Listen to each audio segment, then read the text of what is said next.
એટલે નારદજીના જીવનમાંથી મારે ને તમારે બહેનો ભાઈઓએ, ખાસ મારી યુવા પેઢી, સંગ સારાનો કરજો. નકરા પિક્ચરોના એક્ટરોનું અનુકરણ ન કરતા કોકદીક સરદાર પટેલ, મહાત્મા ગાંધી, ડૉક્ટર ભીમરાવ આંબેડકર એવા કોઈ સારા માણસોનું તમે અનુકરણ કરજો, મોળા માણસનું નહીં. જેણે કાંઈક દેશ માટે સારું કર્યું, સમાજ માટે સારું કર્યું, એવાનું અનુકરણ કરો, મોળા માણસોનું નહીં. ઘણી વખત આપણે નકરું ભોગવાદમાં, હમણાં તો હું જોઉં છું, જે હોય મારા ફાટલા પેન્ટ પહેરીને જ આવે છે. આપણને એમ થાય કે આ તમે એમ જો, અને પાછું ફાટલા પેન્ટની કિંમત પાછી હાજા કરતાં વધારે. પહેલાં હાજું બનાવવાનું, પછી પાછું એને પ્રોસેસ કરીને ફાડવાનું, અને એ પાછું પહેરવાનું. એટલે સાજું પેન્ટ જેટલાનું મળે એથી કિંમત વધારે દેવાની, અને પાછું ફાટલું પહેરવાનું.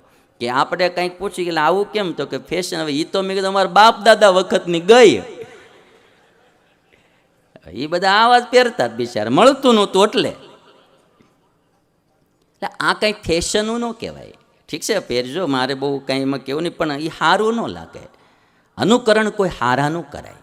અનુકરણ છે ને, મારે તો તમને બધાને એ કહેવું, બહુ પાશ્ચાત્ય સંસ્કૃતિ તરફે ન જાતા. ભારતની નારીના કોઈ દર્શન કરે ને તોય માની ભાવના થાય. એ પોશાક આપણા ભારત દેશનો છે ભાઈ. એના રીત રિવાજ જુઓ તમે. એમાં માણસને આમ પૂજ્ય બુદ્ધિ થાય. એ આપણી ભારતની નારીનો વેશ છે આખો. અને આપણે આજે ધીરે ધીરે જે વિકૃતિઓ તરફ જાતા જઈએ છીએ, એ સંઘનો પ્રભાવ છે. આ ટેલિવિઝન જ્યારથી આવ્યું છે, અને એમાંય સ્માર્ટફોન આવ્યા, અને એમાંય તે જ્યારથી નેટ સસ્તા કરી દીધા જીઓવાળાએ, હા, ત્યારથી તો રાતના 2 વાગ્યા સુધી હોવાનું થતું નથી. અને ન જોવાનું જોઈને માણા આખી જિંદગીઓ બગાડે છે. જો આમાંથી પતિ પત્નીઓના સંબંધ બગડવા માંડ્યા છે, આમાંથી ઘરની શાંતિ વિખાવા માંડી છે. વહેલી તકે જો પાછું વળી જવાય ને તો વળી જવું ભાઈ. હા, આ મોબાઈલ એ પણ એક બહુ મોટો કુસંગ છે મારે કહેવાનું. એમાં સારું બી ઘણું છે, એનાથી તમારે આગળ જવું હોય તો ઘણું બધું કામમાં બી લઈ શકો. પણ એનો જો મિસયુઝ કરીએ તો આજ મોબાઈલ જેવો કુસંગ બીજો કોઈ મને દેખાતો નથી. એટલો બધો મોબાઈલ કુસંગ છે. કેટલી આંખો બગાડે છે માણસની, મન બગાડે, પરિવાર બગાડે, પતિ પત્નીના સંબંધ બગાડે, આપણી સંસ્કૃતિ બગાડે, આપણી કુળની મર્યાદા બગાડે, આપણું માનવ જીવન બગાડે, આપણને હાવ આમ નકારા કરી નાખે, અને આમ રાત દાડો ચિંતિત કરી નાખે. એ આ મોબાઈલનો કુસંગ છે. અને એટલા માટે મારે કહેવું કે બને ત્યાં સુધી આવા કોઈ કુસંગમાં પડવું નહીં. સંગ સારાનો કરવો, મોળાનો ક્યારેય ન કરવો. આ મોબાઈલનો કુસંગ એટલો બધો હું જોઉં છું અત્યારે. અમે તો જો અમારા સાધુમાં શું, અમે નિયમ રાખીએ, બધાને 150 1500 ડબલું આપવું, લાલ ને લીલું 2 જ બટન દબાવવાનું, બીજી કંઈ માથાકૂટ કરવાની જ નહીં. હા, છોકરાઓને હારા રાખવા હોય તમારે ધ્યાન તો રાખવું જ પડશે, બરાબર છે ને. અને હવે અમારે શું છે ને, અમારી નવી પેઢી, અમારે રો મટીરિયલ તો તમારી પાસેથી આવે.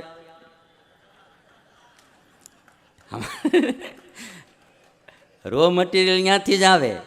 મંચુરિયન ખાઈને આવ્યું હોય બધું તામસી મગજવાળું. હવે અમારે એને સીધું કરવું બહુ કઠણ પડે. પછી પાછા તમે શું કહો છો, સાધુ બગડી ગયા, હવે તમે ત્યાંથી માલ જ મોળો મોકલ્યો હોય. મેં એવું જોયું છે. એટલે 3 દીકરા હોય ને, 3 દીકરા, એમાં હારો દીકરો સાધુ થવા આવતો હોય ને, તેને મા બાપ ના પાડે, એ લેવા આવે. તારે કે સાધુ નથી છવાયેલી કે ઘરે. એકાદો રળતો ન હોય, અમુકા બાપાએ કમાયેલા પૈસા વાપરી નાખતો હોય, એવો એકાદો હોય. તો આ અમારી પાસે આવીને શું કે, આને તમે રહેવા દો, ઓલાને જોતો એટલે લઈ જાવ કે. એટલે પછી આમ મનમાં કઈ બાપના નો વાળે બાવાના વાળે. પણ ન્યા નો હાલે એવો હોય એને અહીંયા ત્યાગાશ્રમમાં મોકલે. પછી હવે હારો માલ ક્યાં જ થાય ભાઈ. એટલે મારે તમને બધાને એ બી કેવું છે કે દીકરાને જો સાધુ કરવા મોકલવો હોય ને તો હારો કંઈક ગુણિયલ સાત્વિક હોય એને જ મોકલવો. મોળો હોય તો એમ ન કેવું જા સ્વામી ભેગો નડતો મટે એમ. પછી છે ને આમાં હારું થશે નહીં. અમે સુરતમાં રહીએ ને, હીરો પહેલાં રફ છે ને બહુ સારી હોવી જોઈએ તો જ એનું કટિંગ સારું થાય. હવે નાહવાળું જીરમવાળું આવી ગયું હોય, હવે અમે ગમે એટલા પેલ પાડી તો અહીંયા કાળા જ દેખાય. એટલે આને હારા રાખવા હોય તો બહુ નાનપણથી છોકરાઓને મોબાઈલ ના આપશો. બહુ કુસંગ છે આજે. અને મારે બહેનોને ખાસ વિનંતી કરવી છે કે બહેનોને શું છે કે એમ કે મોબાઈલ પકડાવી દે ને છોકરાઓને એટલી નડતો મટે આપણને એમ, અને રેમાં કરે. મારું એવું કહેવું છે કે 15 વર્ષનો છોકરો થાય ત્યાં સુધી બને ત્યાં સુધી મોબાઈલ દેવો નહીં.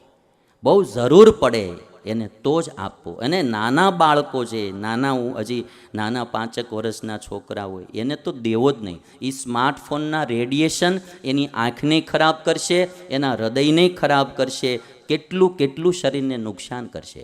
રામદેવ બાબા એક પ્રયોગ કરે છે એના રેડિયેશનનો, હું પછી તમને બતાવીશ. કેટલો બધો એ વિચિત્ર પ્રયોગ છે આખો. તમે આમ જુઓ ને તો મોબાઈલનો આપણે કરવો જોઈએ ક્યારેક પ્રેક્ટિકલ બી, કે આના રેડિયેશન કેટલા ખતરનાક છે.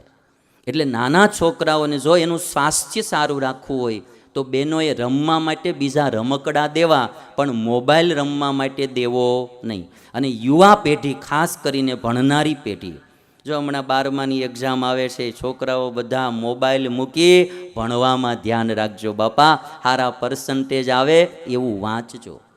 ગેમ ખેલવી હોય ને તો રમવા બહારું જવું, શરીરને કસરત થાય અને વ્યાયામ થાય. મોબાઈલોમાં ગેમો રમવી નહીં, રમવા બહાર મોકલો. અને યુવા પેઢી, ખાસ બહેનો ભાઈઓ, મોબાઈલનો મિસયુઝ ક્યારેય ન કરતા. એ કુસંગ છે, એમાંથી દુઃખ આવ્યા વિના રહેશે નહીં. એટલે મારે કહેવું છે કે નારદજીના જીવનમાંથી આપણે બધા શીખીએ કે આપણું બધાનું જીવન પવિત્ર બને. કુસંગ અને સત્સંગ એનો બહુ મોટો ફરક છે. એક વાત કે કાષ્ઠની ભેગા આપણે રહીએ ને, કાષ્ઠની હારે, તો એ પણ તરે અને આપણને પણ તારે. સત્સંગ લાકડા જેવો છે. લાકડું નદીમાં જતું હોય, આપણે એને પકડી લઈએ તો લાકડું તરે અને આપણને તારે. સત્સંગ કાષ્ઠ જેવો છે, લાકડા જેવો છે. અને કુસંગ એ લોઢા જેવો છે, લોખંડ જેવો. લોખંડ લઈને આપણે નદીમાં પડીએ, એ બુડે અને આપણને બુડાડે. આ બહુ સમજવા જેવી વાત છે. કાષ્ઠ એ પોતે પણ તરે, આપણને પણ તારે. સત્સંગ કાષ્ઠ જેવો છે, લાકડા જેવો છે. અને કુસંગ એ લોઢા જેવો, પોતે પણ બુડે અને આપણને પણ બુડાડે. આ તો ભાઈ કેટલી બધી અસરની વાતો હોય છે સત્સંગની. નાની આ ભાગવતની કથા છે, શાસ્ત્ર તો એનું છે. અમારા મુક્તાનંદ સ્વામીને પ્રશ્ન પૂછ્યો કોઈ ભગતે કે સ્વામી, ભાગવતની કથા કરે તો જીવનું કલ્યાણ થાય એવું કહ્યું છે, તો એનું કેમ સમજવું? ત્યારે મુક્તાનંદ સ્વામી શું બોલ્યા? સ્વામી કે સુખદેવજી જેવા સારા પવિત્ર વક્તા હોય તો કલ્યાણ થાય. પરીક્ષિત જેવો શ્રોતા હોય અને સુખદેવ જેવા વક્તા હોય તો કલ્યાણ થાય. શાસ્ત્ર એનું જ હોય, પણ કોના મુખેથી એ કથા થાય છે એ પણ પ્રભાવ પાડતા હોય તો આખા વ્યક્તિનો પ્રભાવ તો પડે ને પડે. હું જામનગરમાં કથા કરતો તો ગયા વર્ષે, અને એમાં કૃષ્ણ પ્રણામી સંપ્રદાય ખીજડા મંદિર જે જામનગરનું, એમના આચાર્ય શ્રી કથામાં આવેલા. અને બહુ સરસ એમણે એક વાત કરેલી, મને બહુ ગમી ગઈ. અને કથામાં આવ્યા હતા આશીર્વાદ દેવા, પછી એમણે વાત કરી કે મકાનની ઉપર પાણીની ટાંકી હોય, મકાનની ઉપર પાણીની ટાંકી હોય, એમાંથી પાણી નીચે બધી આવતું હોય. એક નળ રસોડામાં જતો હોય, એક નળ બાથરૂમમાં જતો હોય, એક નળ લેટ્રિનમાં જતો હોય. પાણી એક જ ટાંકીનું બધેથી આવતું હોય, બધાય નળમાં. પણ મોઢું ધોવું હોય તો બાથરૂમના નળે ધોવે, લેટ્રિનના નળે કોઈ મોઢું ધોવે? લેટ્રિનમાં જે નળ આવતો હોય એમાં કોઈ મોઢું હજી સુધીમાં કોઈ ધોયું હોય તો ઊંચી આંગળી કરો. કદાચ કોઈ પરાયણે ધોયું હોય ઇન કેસ તો ઊંચી આંગળી તો ન જ કરે, પણ એમાં કોઈ ધોવે જ નહીં. આચાર્યશ્રી બહુ સરસ વાત કીધી.